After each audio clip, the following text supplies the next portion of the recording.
Bismillahirrahmanirrahim. Assalamualaikum warahmatullahi wabarakatuh. Alhamdulillah, wassalatu wassalamu ala Rasulillah wa ala alihi wa ashabihi wa man walah.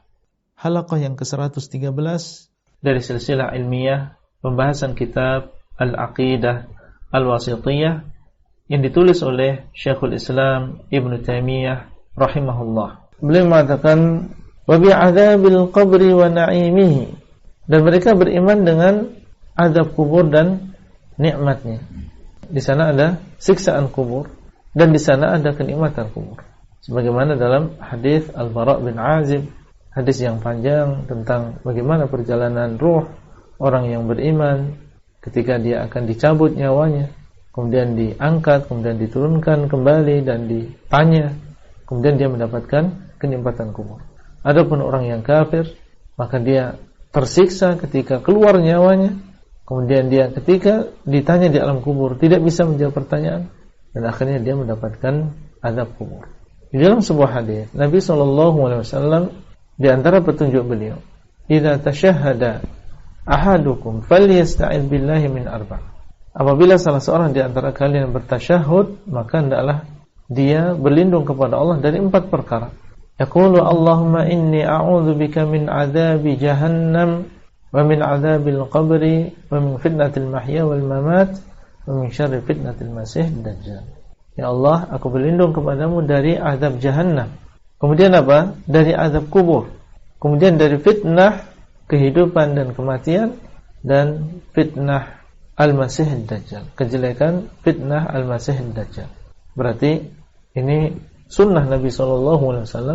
Sebelum kita salam, kita membaca isti'adzah, meminta perlindungan kepada Allah dari 4 perkara ini. Di antaranya adalah min adzabil qabr, dari azab kubur. Menunjukkan bahwasanya azab kubur itu ada dan hakiki. Mungkinkah Nabi SAW menyuruh kita berlindung dari sesuatu yang tidak ada dan tidak hakiki? Enggak mungkin. Kalau beliau menyuruh kita untuk berlindung kepada Allah dari 4 perkara ini, berarti 4 perkara ini adalah ada, sehingga kita disuruh untuk berlindung kepada Allah Azza wa Jalla dari 4 perkara ini. Ini adalah doa yang penting. Hendaklah kita jaga. Allahumma inni a'udzubika min adzabi jahannam, berlindung kepada Allah dari jahannam, karena azabnya adalah sangat pedih. Dan membaca doa ini dengan sungguh-sungguh, a'udzubillah, Allahumma inni a'udzubika min adzabi jahannam, dengan sungguh-sungguh. Wa min adzabil qabr, dengan kesungguhan. Wa min fitnatil mahya wal mamat wa min syarri fitnatil masih dajjal. Karena doa yang dibaca dengan sungguh-sungguh, dengan sepenuh hati, dengan keikhlasan dan menyadari maknanya, maka diharapkan doa tersebut yang dikabulkan oleh Allah Azza wa Jalla. Dan sebagian salaf dahulu mendidik anaknya untuk membaca doa ini, membiasakan anaknya untuk membaca doa ini sebelum dia salam. Bahkan sebagian mereka setelah anaknya sholat, maka ditanya, kamu tadi baca enggak? Allahumma inni a'udzubika min adzabi jahannam. Kalau dia mengatakan belum, disuruh mengulang oleh orang tua, suruh untuk mengulang sholat, supaya dia hati-hati dan kalau sholat membaca doa ini. Ini kasih sayang orang tua, karena ketika dia terbiasa membaca doa ini, semoga Allah SWT mengabulkan sehingga terjauh dari azab jahannam, azab qabr, dari fitnah kehidupan dan kematian, dan juga fitnah al-masih dajjal. Ini tegas yang tentunya terpuji yang demikian untuk kebaikan anaknya sendiri. Jangan kita biarkan mereka lalai dan tidak menghafal doa ini. Jadi sebagian ulama bahkan ada yang mengatakan membaca doa ini termasuk kewajiban di dalam sholat. Dan Allah alam yang lebih sahih bahwa membaca doa ini bukan merupakan kewajibannya, adalah perkara yang sunnah di antara sunnah-sunnah sholat. Di antara dalil tentang azab qabr, Nabi SAW pernah beliau melewati sebuah kebun. Kemudian beliau mendengar suara 2 orang yang sedang diazab di dalam kuburnya. Subhanallah. Allah SWT dengan kudrahnya memperdengarkan nabinya tentang suara orang yang sedang diazab. Ini belum di neraka tapi di kuburnya. Faqala Nabi SAW, maka Nabi SAW mengatakan yu'adzaban, keduanya sedang diazab oleh Allah. Wa ma yu'adzabani fi kabir, dan keduanya tidak diazab karena sesuatu perkara yang besar. Bukan ia melakukan membunuh, bukan merampok, bukan berzina. Tsumma qala, kemudian beliau mengatakan, bala kana ahaduhuma la yastatiru min baulihi.